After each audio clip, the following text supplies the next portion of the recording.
Welcome to concept decoder. आप सभी का आपके अपने प्यारे चैनल कॉन्सेप्ट डिकोडर पे स्वागत है। आई एम पीयूष परासर और आज हम अब शुरू करेंगे highway material. This is again very important chapter from examination point of view. खास करके अगर आप तैयारी कर रहे हैं एसएससी जेईई एग्जामिनेशन की तो ये बहुत इंपॉर्टेंट हो जाती है। अगर आप तैयारी कर रहे हैं ईएससी एग्जामिनेशन का तो ये बहुत इंपॉर्टेंट हो जाता है। गेट में भी इसका एक पार्ट बहुत इंपॉर्टेंट हो जाता है। सभी पार्ट तो नहीं बोलूँगा क्योंकि गेट तो न्यूमेरिकल बेस्ड होती है, तो लेकिन इसमें एक पार्ट में ऐसा है कि भयानक न्यूमेरिकल आती है, मज़ेदार न्यूमेरिकल बनती है, तो वो पार्ट गेट के लिए इंपॉर्टेंट हो जाता है। ठीक है, so very important topic highway materials. Highway materials में आप बेसिकली एक ओवरव्यू लेके चलते हैं कि कितने तरह का मटेरियल्स है अपने पास हाईवे के अंदर। देखिए, मैं अगर लिखना चालू करूं तो एक लिखूंगा मैं सबग्रेड। सबग्रेड जो कि होता है मिट्टी, आप जानते हो है ना, सबग्रेड माने कि मिट्टी, तो मिट्टी। दूसरा हो गया एग्रीगेट, जैसे कि आप रोड कंस्ट्रक्शन में आरसीसी रोड कंस्ट्रक्ट करेंगे या फिर बिटुम फ्लेक्सिबल रोड भी बना रहे हैं तो उसमें गिट्टी की जरूरत होती है जिसको हम कहते हैं अग्रीगेट, गिट्टी है ना, एग्रीगेट। तो एग्रीगेट हो गया, एग्रीगेट। ठीक है, तीसरा आइटम हो गया मान लो बिटुमिन, बिटुमिन है ना। अब देखिए हाईवे मटेरियल के अंदर ये तीन आइटम है, तो हमको पढ़ना क्या है बेसिकली, जरा इस चीज को समझ लो, ये इंपॉर्टेंट है। हमें पढ़ना क्या है, हमें पढ़नी होती है इन तीनों मटेरियल के ऊपर अलग अलग तरह के टेस्टिंग हम करते हैं, है ना, टेस्टिंग करते हैं। तो वो कौन सा टेस्ट करते हैं और वो टेस्ट किस लिए करते हैं, जैसे कि स्ट्रेंथ निकालने के लिए टेस्ट करते हैं, हार्डनेस निकालने के लिए टेस्ट करते हैं, वाटर एब्जॉर्प्शन निकालने के लिए टेस्ट करते हैं, साउंडनेस निकालने के लिए टेस्ट करते हैं। एग्रीगेट पे बात करूँ सेफ टेस्ट वगैरह होता है ना। बियरिंग कैपेसिटी निकालने के लिए टेस्ट करते हैं। बियरिंग कैपेसिटी किस पे, सबग्रेड के ऊपर हो जाएगा, बात समझ में आ रहा है। तो इस तरह से डिफरेंट टेस्ट हैं, तो वो टेस्ट के बारे में पढ़ना है और वो टेस्ट हम किस लिए करते हैं ये पढ़ना होता है। ये एक सीन हो गया, इस टेस्ट के ऊपर से क्वेश्चन आते हैं। दूसरा टॉपिक इसमें हमको क्या पढ़ना होता है, जैसे कि यहाँ बिटुमिन के अंदर एक टॉपिक आती है मिक्स डिजाइन या फिर Marshall mix method. Marshall mix method कहने का मतलब है कि ये जो मेथड है इट इज, जैसे हम कंक्रीट का मिक्स डिजाइन करते हैं ना, उसी तरह बिटुमिन का भी मिक्स डिजाइन होता है, बिटुमिनस कंक्रीट का। किसका, बिटुमिनस कंक्रीट का, जिसको हम इस्तेमाल करते हैं फ्लेक्सिबल पेमेंट को बनाने के लिए। That is your Marshall mix method. इस पर बेस्ड न्यूमेरिकल्स क्वेश्चन आते हैं एग्जामिनेशन के अंदर। ठीक है, तो इतने में हमको पढ़ना है। अब इतने में से भी कौन सा इंपॉर्टेंट है, देखो सबग्रेड के अंदर हमारे पास दो ही तरह का टेस्ट है। ठीक है, दो ही तरह का टेस्ट है। सबग्रेड का स्ट्रेंथ निकालने का मतलब है शियर स्ट्रेंथ टेस्ट को करना। शियर स्ट्रेंथ टेस्ट कहने का मतलब है कौन कौन सा टेस्ट आपने पढ़ा, डायरेक्ट शियर टेस्ट है ना, ये सब जो लेबोरेटरी में करते हैं, सॉइल मैकेनिक्स के अंदर आपको बताया था। तो वही शियर स्ट्रेंथ टेस्ट मतलब strength of subgrade. Bearing capacity निकालने के लिए हम यहाँ पे करते हैं दो तरह के टेस्ट, जिसको हम कहते हैं एक तो plate load test, plate load test या फिर प्लेट बियरिंग टेस्ट, है ना। दूसरा होता है आपका पेनिट्रेशन टेस्ट, कोन पेनिट्रेशन टेस्ट, ऐसा लिख लो, इसको आप कहते हो कोन पेनिट्रेशन टेस्ट भी हम कहते हैं, कोन या फिर सिंपली पेनिट्रेशन टेस्ट लिखिए, पेनिट्रेशन टेस्ट। ठीक है, जैसे कि सीबीआर टेस्टिंग जो थी वो एक तरह का पेनिट्रेशन टेस्ट था। हम क्या करते थे, सबग्रेड के अंदर किसी एक प्लंजर को पेनिट्रेट करवाते थे, समझ में आ रहा है, तो वो था सीबीआर टेस्ट जो कि एक तरह का पेनिट्रेशन टेस्ट था। तो उसी के बारे में हमको पढ़ना होता है। तो सबग्रेड उतना इंपॉर्टेंट नहीं है, सबग्रेड हम नहीं पढ़ेंगे। हम पढ़ेंगे क्या, हम पढ़ेंगे बहुत डिटेल में एग्रीगेट के ऊपर और बिटुमिन के ऊपर। These two topics are very much important for us in here. Subgrade के ऊपर देखूंगा, अगर टाइम तो है ही, अगर हुआ तो लास्ट में plate load test and penetration test, तो हमने सीबीआर टेस्टिंग के बारे में आपको कंप्लीटली एक्सप्लेन कर ही दिया है जब हम फ्लेक्सिबल पेमेंट का डिजाइन बता रहे थे सीबीआर मेथड।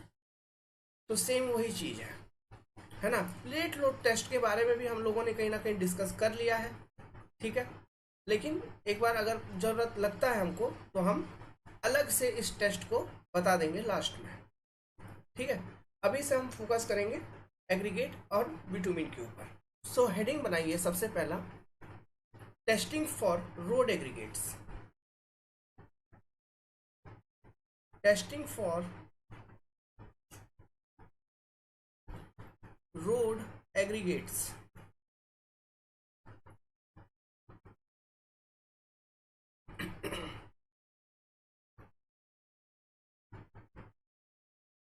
ठीक है, जो एग्रीगेट हम रोड में इस्तेमाल करेंगे उसके लिए कितने कितने तरह के, किस किस तरह के टेस्ट है हमारे पास। सो इसमें से सबसे पहला टेस्ट जो हम पढ़ेंगे, it is your crushing test. Crushing test.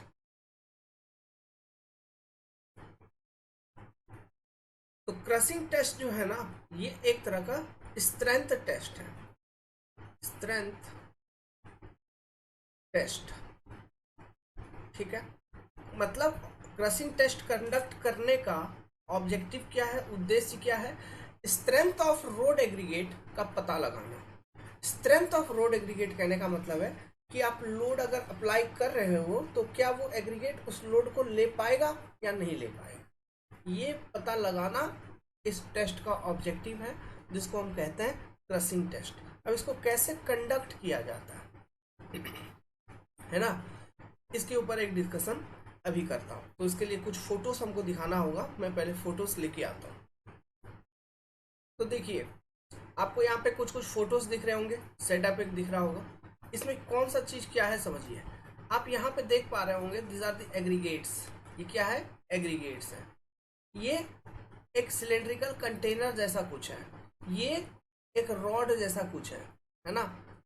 तो ये तो हो गया सिलेंड्रिकल कंटेनर। अब ये जो रॉड है इसको हम कहते हैं tamping rod. Tamping rod. Tamping rod कहने का मतलब है क्या है, मतलब उसका हथौड़ा जैसा काम होता है कुछ, मैं आपको अभी बताऊंगा, समझाऊंगा। जैसे ये कलम मेरा टैंपिंग रॉड, ठीक है। अब देखिए करते क्या है, इसमें एक प्रॉपर साइज ऑफ एग्रीगेट को हम यूज करते हैं। इन टेस्ट प्रोसीड्यूर एक प्रॉपर साइज ऑफ एग्रीगेट को यूज करते हैं, ठीक है। अब वो कौन सा साइज ऑफ एग्रीगेट होता है, ये हम जो यूज करेंगे, हम क्या करते हैं, वो साइज आइडेंटिफाई करने के लिए हम सीव एनालिसिस करते हैं। हम एक सीव लेते हैं 12.5 mm का, 12.5 mm का, ठीक है। दूसरा सीव लेते हैं, मतलब सीव मतलब जाली, एक ऐसा जाली जिसका ओपनिंग का साइज जो है वो 12.5 mm होगा, और दूसरा ऐसा जाली जिसका ओपनिंग का साइज होगा 10 mm। हम इन जाली को यूज करते हैं। अब क्या करेंगे, जो एग्रीगेट के ऊपर हमको टेस्टिंग करना है, उस एग्रीगेट को यहाँ पर हम प्लेस कर देंगे, ठीक है, यहाँ पर प्लेस कर देंगे। तो ऐसे एग्रीगेट कुछ होंगे जो 12.5 mm सीव को पास कर जाएंगे, इसको पास कर जाएंगे, ठीक है। पास करने के बाद कहाँ पे रिटेन होंगे, 10 mm सीव के ऊपर रिटेन होंगे, ठीक है। फिर और भी कुछ, इनमें से भी फिर और कुछ ऐसे एग्रीगेट होंगे जो 10 mm सीव को पास कर जाएंगे। तो अब हमको सब कुछ छोड़ देना है, हमको इस दो जाली के बीच में जो एग्रीगेट रह गया, ये मेरा सैंपल हो जाता है, ठीक है। This is my sample.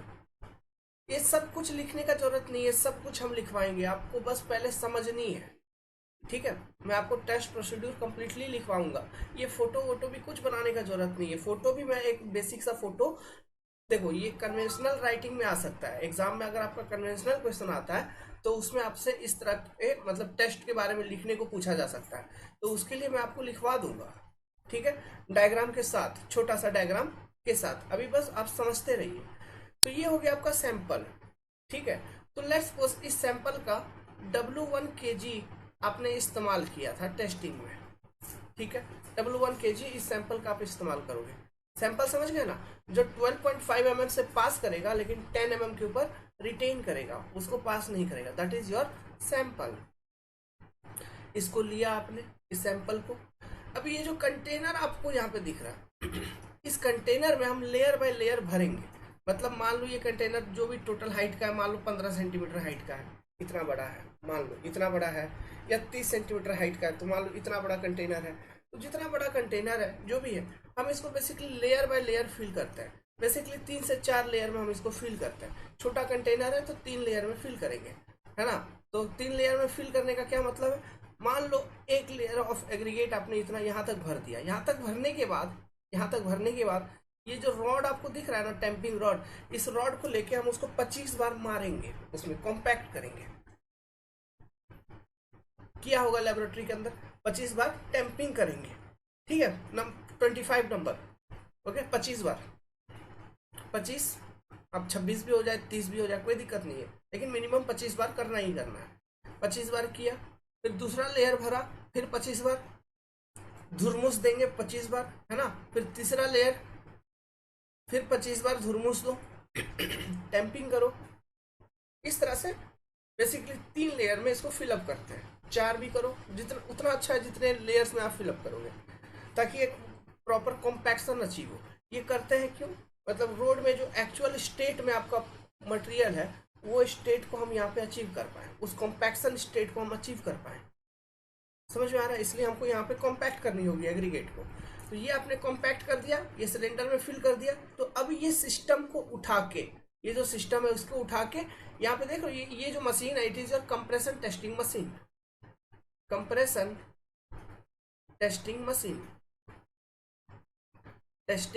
Machine है ये, ठीक है। ये क्या है, CTM, इसको क्या बोलेंगे, CTM। नाम सुना होगा आपने, CTM में लेके जाओ, मतलब कंप्रेशन टेस्टिंग मशीन में लेके जाओ। इससे बड़ा वाला जो मशीन होता है, वो भी कंप्रेशन टेस्ट होता है उस पर भी, लेकिन इससे बड़ा होता है, उसको बोलते हैं UTM, यूनिवर्सल टेस्टिंग मशीन, है ना। यूनिवर्सल टेस्टिंग मशीन, वो भी कंप्रेशन टेस्टिंग मशीन ही होती है, लेकिन बड़ा वाला हमारे कॉलेज में था, UTM था।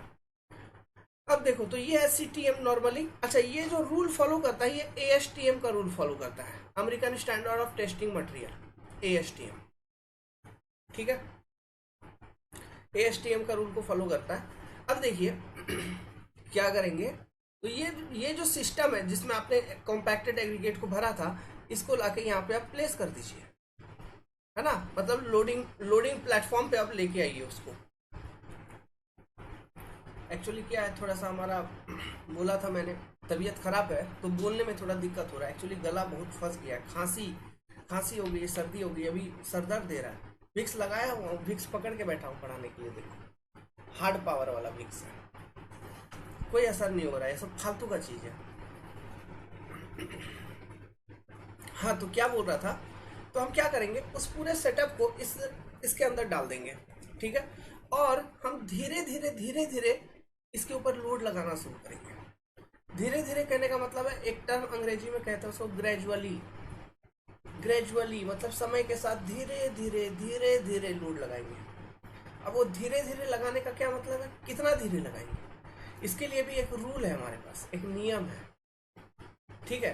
कहता है, यहाँ पे देखो 2 सिस्टम है, चलो अगला पेज पे बताते हैं। यहाँ पे 2 सिस्टम है, कहाँ गया वो, हाँ देखो यहाँ फोटो आ गया। यहाँ पे 2 सिस्टम है, जो हम लोड लगाएंगे वो आपको टोटल लोडिंग जो है ना, टोटल लोडिंग जितना कुल मिला के लगानी है, वो लगानी है 40 टन। कुल मिला के हमको 40 टन का लोड इस पे अप्लाई करना है। समझ में आ रहा है। अब 40 टन का लोडिंग में कैसे अप्लाई कर सकते हैं, हमको ग्रेजुअली अगर करना है तो देखिए, अब टेस्ट का टाइमिंग को देखो। बहुत सारी किताबों में आप कहीं आपको 2 बातें देखने को मिलेंगे। एक तो ये कि हम 8 मिनट के लिए टेस्ट को कंडक्ट करेंगे, दूसरी हम 10 मिनट के लिए अगर टेस्ट को कंडक्ट करेंगे। अगर हम 8 मिनट के लिए टेस्ट को, टोटल 8 मिनट समय के लिए हम टेस्ट को कंडक्ट करेंगे, तो ग्रेजुअली लोडिंग अप्लाई करना है, तो प्रति मिनट 8 × 40, मतलब प्रति मिनट हम लोडिंग कुछ ऐसा लगाएंगे कि प्रति मिनट 5 टन का लोड अप्लाइड हो जाए। अगर आप 10 मिनट के लिए आप फॉलो करोगे, तो हम लोड कुछ ऐसा आप लगाएंगे कि प्रति मिनट मेरा 4 टन का लोड अप्लाइड हो, और 10 मिनट तक आप लोडिंग अप्लाई करोगे तो टोटल 40 टन हो जाएगा। ये 2 सिस्टम है। तो कुछ किताबों में आपको पहला वाला सिस्टम देखने को मिलेगा, कुछ किताबों में सेकंड वाला, है ना। तो हम फॉलो करते हैं सेकंड वाला ज़्यादा, ठीक है, ओके। लेकिन क्वेश्चन हो सकता है कोई AE लेवल का अगर क्वेश्चन हो तो उसमें 4 टन वाला ऑप्शन ही नहीं हो, 5 टन का ऑप्शन रहेगा, तो कोई बात नहीं, टिक लगा दीजिए, वो वाला भी सही है, ठीक है। कहीं कहीं ऐसा भी किया जाता है, कभी कभी 10 मिनट भी किया जाता है, लेकिन स्टैंडर्ड है 10 मिनट तक लगाइए, 4 टन प्रति मिनट के दर से। रेट ऑफ लोडिंग क्या है? 4 टन पर मिनट। तो इस रेट से आप जब लोड लगाओगे, 10 मिनट तक टेस्ट को कंडक्ट करोगे, तो उसके बाद क्या होगा? उसके बाद सीन क्या है? उसके बाद सीन ये है ना कि जो आपने उस कंटेनर के अंदर एग्रीगेट को भरा था, तो इस लोडिंग के अंदर एग्रीगेट आपका क्या हो जाएगा? चूर चूर होने लगेगा, क्रश होने लगेगी। एग्रीगेट क्या होगा? क्रश हो जाएगा, चूर हो जाएगा, है ना। तो वो अब मतलब सारे नहीं होंगे, लेकिन कुछ होगा, कुछ परसेंट ऑफ एग्रीगेट क्रश होगा। तो यही चीज हमको अब निकालनी होती है कि कितना एग्रीगेट क्रश हो गया, उसी को हम कह देते हैं क्रशिंग स्ट्रेंथ, उसको परसेंटेज में डिफाइन करके। कैसे करते हैं देखिए। अब हम क्या करेंगे, मतलब ये टेस्ट कंप्लीट होने के बाद, लोड वोड को लगाने के बाद हम क्या करते हैं, हम आपने सबसे पहले देखिए W1 kg of total material को यूज किया था, सैंपल साइज आपका इतना था। उसके बाद आप क्या किया? लोडिंग अप्लाई किया, टेस्ट को कंडक्ट किया। कंडक्ट करने के बाद आपका सैंपल का ओवरऑल वेट तो इतना ही रहेगा ना, ठीक है। लेकिन टेस्ट कंडक्ट करने के बाद हम क्या करेंगे, उस सैंपल को एक बार फिर से सीव एनालिसिस करेंगे। क्या करेंगे? एक सीव जाली का साइज होता है 2.36 mm, है ना। इस सीव से हम मटेरियल को पास करवाएंगे। मतलब ये क्या? Material after testing, these are the material after testing, ठीक है, आफ्टर टेस्टिंग। लिखवाऊंगा, अभी कुछ लिखने का जरूरत नहीं, जस्ट समझाने के लिए लिखवा रहा हूँ। इसको पास करेंगे मतलब सीव करेंगे, सीव करेंगे तो कुछ परसेंटेज ऑफ मटेरियल या फिर कुछ वेट ऑफ मटेरियल इस तरफ आ जाएगी, जो चूर हो चुकी होगी, जो क्रश हो चुकी होगी, वो पास कर जाएगा, है ना। तो लेट्स सपोज ये जो मटेरियल है इसका वेट है W2 kg, this is the crushed fraction, मतलब वो चूर है, समझ रहे हो। अब इन दोनों पैरामीटर को यूज करके, W1 और W2 को यूज करके, इस एग्रीगेट का एक वैल्यू कैलकुलेट किया जाता है, जिसको हम कहते हैं ACV, एग्रीगेट क्रशिंग वैल्यू। क्या समझा? एग्रीगेट क्रशिंग वैल्यू ये कैलकुलेट किया जाता है। अब ये कैसे कैलकुलेट करेंगे? सिंपल सी बात है, W2/W1 Guna 100,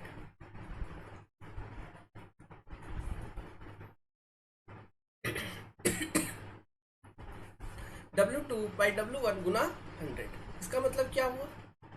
it is ratio of कि कितना मटेरियल आपका चूर हो चुका है, पाउडर फॉर्म में हो गया, divided by total weight of sample, उसका परसेंटेज।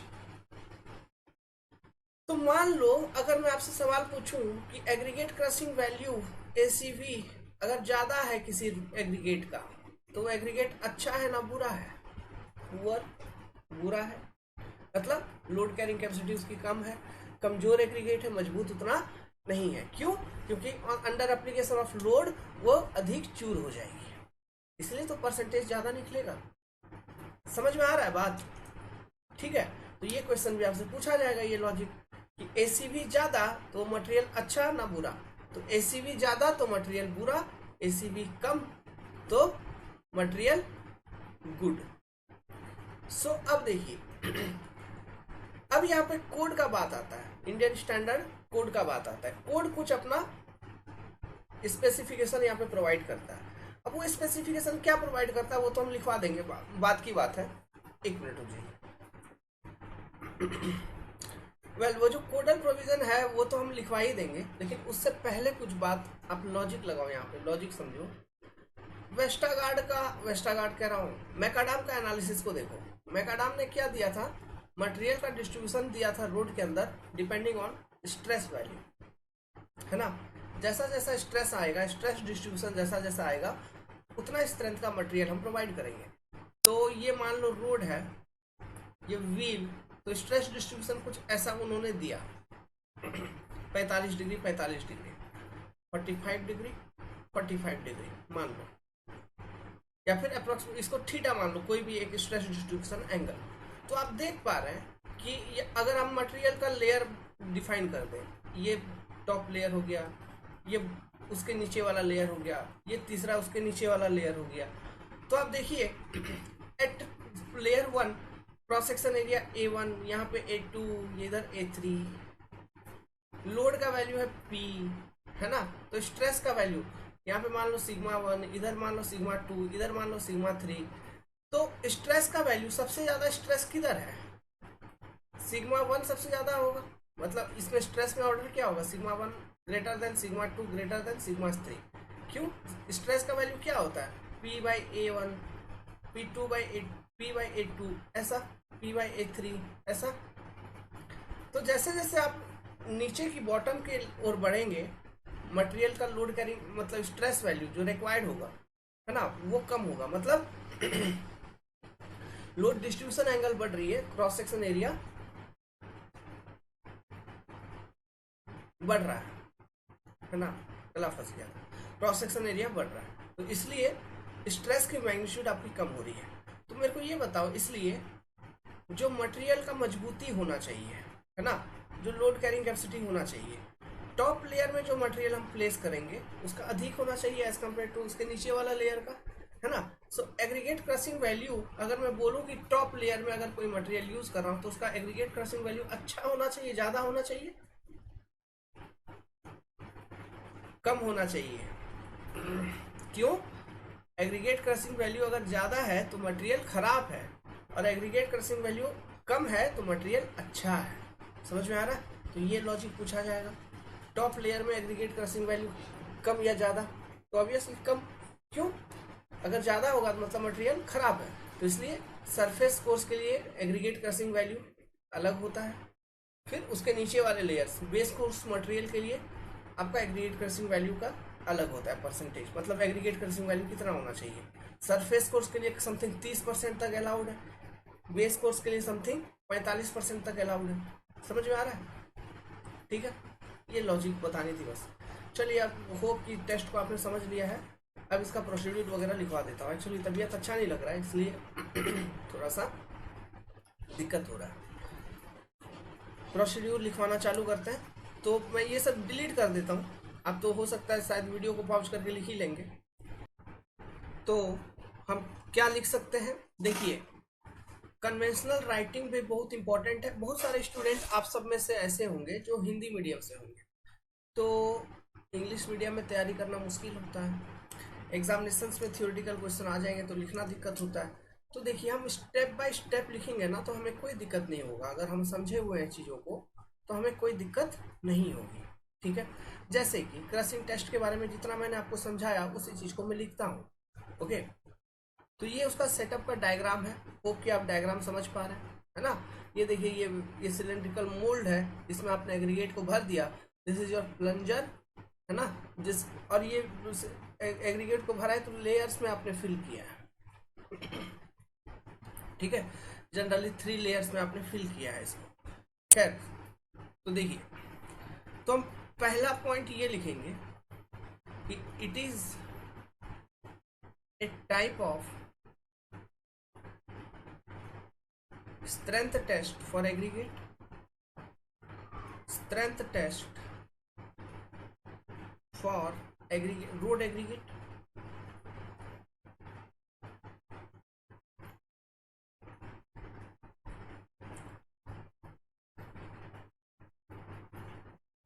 ठीक है।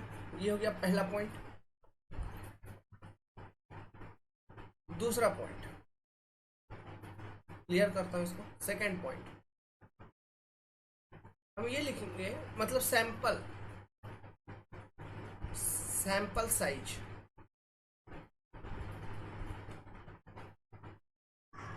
ऐसे लिखेंगे। फिर लिखेंगे W1 kg of aggregate sample, aggregate sample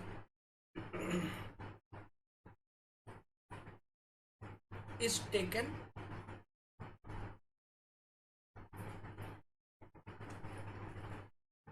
okay, this sample must, this sample ऐसे लिखिए, this sample is such that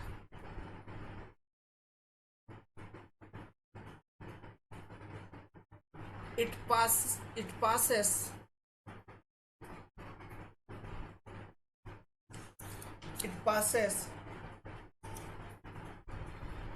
12.5 mm sieve but retained over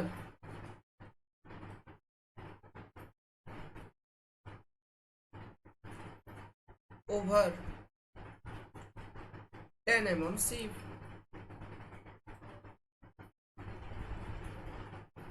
है ना। तो ये स्टेटमेंट लिख देंगे सैंपल साइज में। इसका इस तरह का W1 kg ऑफ सैंपल आपको यूज करना है। नेक्स्ट पॉइंट क्या लिखेंगे, तीसरा point, sample is filled in, मतलब अब एक सिलेंड्रिकल कंटेनर में सैंपल को इन 3 लेयर आप फिलअप करोगे, by compacting each layer 25 times by using the tamping rod, है ना। वही स्टेटमेंट लिखना है। Sample is filled in a cylindrical major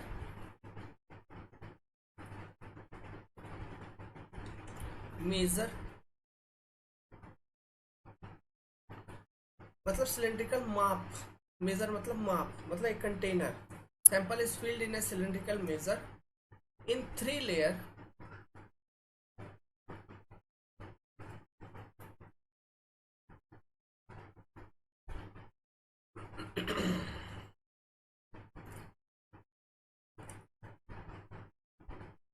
by compacting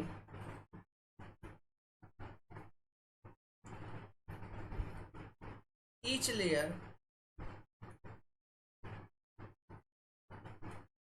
25 times using tamping rod,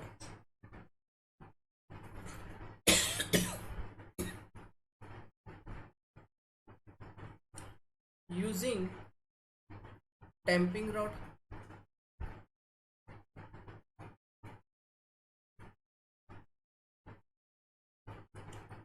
actually क्या है, तबीयत खराब है ना, दिमाग भ्रष्ट हो गया है। तो अभी ये क्लास इसी टेस्ट के साथ मैं ख़त्म करूँगा, ठीक है। सही हो जाने दीजिए, फिर मैं कंटिन्यूसली बनाता हूँ, इसके ऊपर काम करता हूँ और ख़त्म कर देंगे। फिर हम जल्दी जल्दी अलग अलग सब्जेक्ट्स चालू करेंगे। कौन सा, रेलवे भी तो पढ़ना है। रेलवे ख़त्म कर देते लगे हाथ यूजिंग टैंपिंग रॉड। इसके बाद क्या करेंगे, फोर्थ, दिस सेटअप, या फिर ऐसे लिखिए, this cylindrical measure is placed under, cylindrical major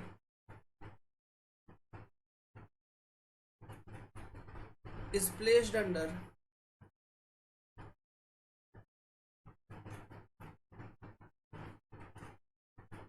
compression testing machine setup, compression testing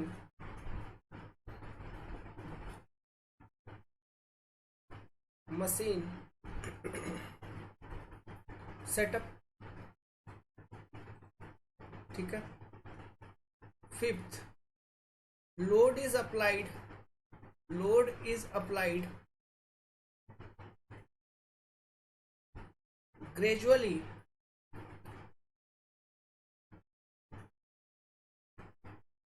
on the material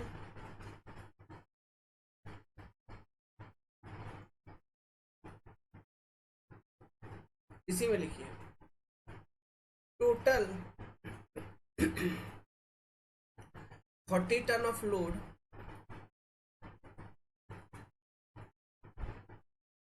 is to be applied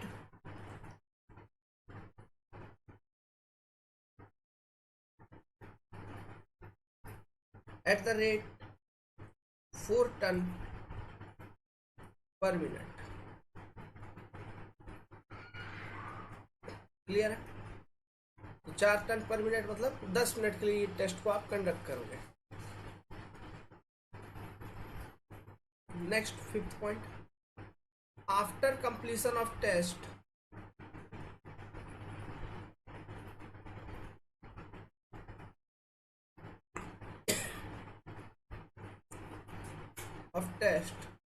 the material is taken out, material को बाहर निकालेंगे। सब कुछ अपने फंडामेंटल अपने भाषा में लिखेंगे, ये जरूरी है एग्जामिनेशन में, नहीं तो याद करके कुछ नहीं लिख पाओगे। ये सब मैं ऐसे ही लिख रहा हूँ, समझ रहे हो कि नहीं आप? तो इस तरह से लिखने का कॉन्सेप्ट आप भी लर्न करिए। तो after completion of test the material is taken out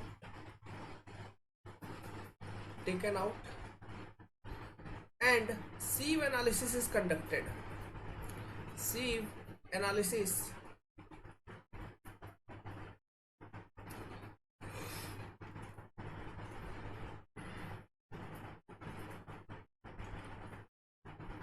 किसी के पास कोई मेडिसिन का उपाय है तो वीडियो में कमेंट करिए। एक्चुअली 3-4 दिन से ही परेशान हूँ। मैंने तो मेडिसिन खा ली, 3-4 अलग अलग तरह की मेडिसिन को खा ली कि ख़त्म करूँ। उतना टाइम नहीं है ना भाई, छुट्टी लेके बैठा हूँ आज। अब उतना टाइम नहीं है ना कि खांसी या सर्दी खत्म होने का इंतजार करें।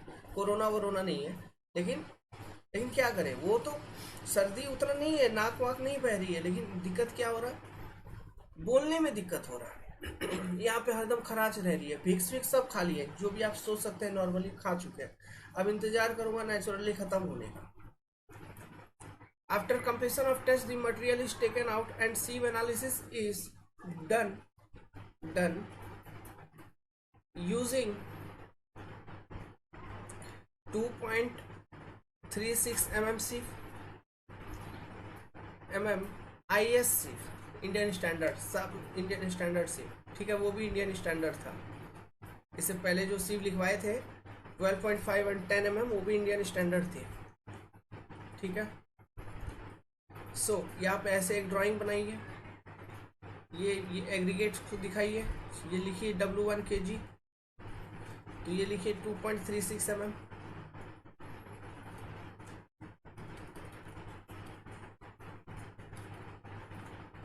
ये लिखिए W2 kg। इसके बगल में लिखिए फ्रैक्शन पासिंग 2.36 IS sieve। यहां तक क्लियर है? इसके बाद क्या करेंगे? इसके बाद हम एग्रीगेट क्रशिंग वैल्यू को कैलकुलेट करेंगे। 6th, aggregate crushing value, aggregate crushing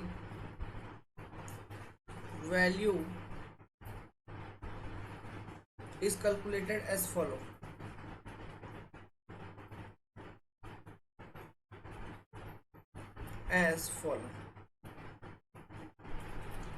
ACV equal to W2 by W1 into 100. This is your ACV value. यही आपको स्ट्रेंथ के बारे में बताता है।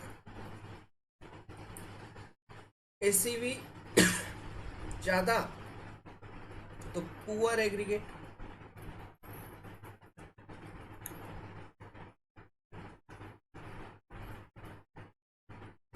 ACV come good aggregate.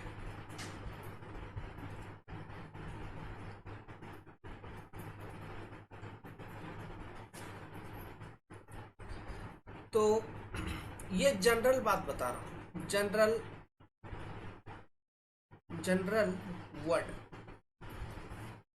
General words में इफ ACV, ठीक है, किसी एग्रीगेट का ACV इज लेस देन 10%, तो वो एग्रीगेट बहुत स्ट्रॉन्ग होता है। स्ट्रॉन्ग एग्रीगेट हम उसको कहते हैं। नाउ यही ACV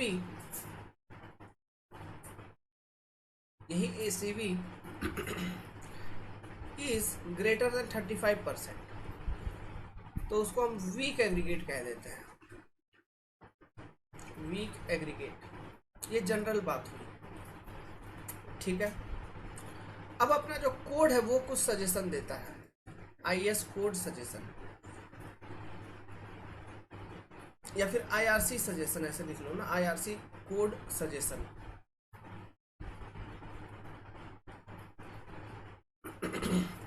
ये कहता है रोड में जो सरफेस कोर्स को यूज करेंगे, सरफेस कोर्स में जो एग्रीगेट का यूज होगा, मतलब टॉप लेयर में, इसका जो ACV का वैल्यू है should not be greater than 30%। Now इसके नीचे जो एग्रीगेट यूज होगा, मतलब बेस कोर्स मान लो, उसका जो एग्रीगेट है उसका ACV का वैल्यू शुड नॉट एक्सीड 45%। समझ में आ रहा? ये लिमिट इन्होंने मैक्सिमम लिमिट दिया है, शुड नॉट एक्सीड 30% किसी भी तरह से, शुड नॉट एक्सीड 45%। समझ में आ रहा है ना? मतलब एक्सीड कर रहा है, मतलब ACV का वैल्यू ज़्यादा हो रहा है। ACV का वैल्यू मतलब एग्रीगेट आपका कमजोर हो रहा है in terms of load carrying capacity, क्योंकि वो अधिक चूर हो जाएगा। क्लियर है? तो इसी के साथ मैं इस वीडियो को एंड करूंगा, लेकिन वीडियो को एंड करने से पहले मैं आपको बता देता हूँ, एक्चुअली हम कंटिन्यू करेंगे, ठीक है। ये अब कल आएगा, कल या फिर परसों, तबीयत अभी थोड़ा ठीक नहीं चल रहा है, तो कल या फिर परसों मैं पूरा का पूरा ही अपलोड कर दूंगा। जैसे ठीक हो जाता हूँ पूरा का पूरा बना दूंगा, ठीक है, पूरा का पूरा बना देंगे। तो SSC JEE की बैच चालू हो चुकी है। The enrolment fee for SSC JEE is ₹3,499। Join the SSC JEE batch, इतना है एनरोलमेंट फी, ठीक है। कॉन्टैक्ट करिए 7008-420-353। डेडिकेटेड प्रिपरेशन अपना रहेगा for SSC JEE examination 2023। Batch को अभी ज्वाइन करिए, this is the time when you need to join the batch. And one more thing, इसमें हम अपना जो प्रिपरेशन स्ट्रैटेजी रहेगा, ये कम्प्लीटली सिविल वाली पार्ट रहेगी, फ्रॉम प्री टू मेंस, ठीक है। और नॉट ओनली SSC JEE, जो आप पढ़ाई करोगे ये गेट के लिए, BSc के लिए, अदर स्टेट JEE एग्जामिनेशंस के लिए, सब के लिए अप्लीकेबल होगा इक्वली, ठीक है। मेन मकसद वही है, जैसा कि हम कहते हैं, आपको सब्जेक्ट सीखनी है, क्वेश्चन तो अपने आप सॉल्व होंगे, है कि नहीं? तो सब्जेक्ट सीखनी है। और एंड्रॉयड एप्लीकेशन को डाउनलोड कर लीजिए, कंसेप्ट डिकोडर का। अगर चैनल को सब्सक्राइब नहीं किया है, कभी नहीं बोलता, सब्सक्राइब कर लीजिएगा, बेल आइकन दबा दीजिएगा। वीडियो अगर पसंद आ रही है तो लाइक कर दीजिएगा। ताम झाम नहीं है वीडियोस के अंदर, क्या करेंगे, मजबूरी है, हमको आता भी नहीं है वो करना, हम बस पढ़ाई करते रहते हैं, ठीक है। ठीक है, बाय। जाने का मन नहीं करा, लेकिन बाय, गुड लक।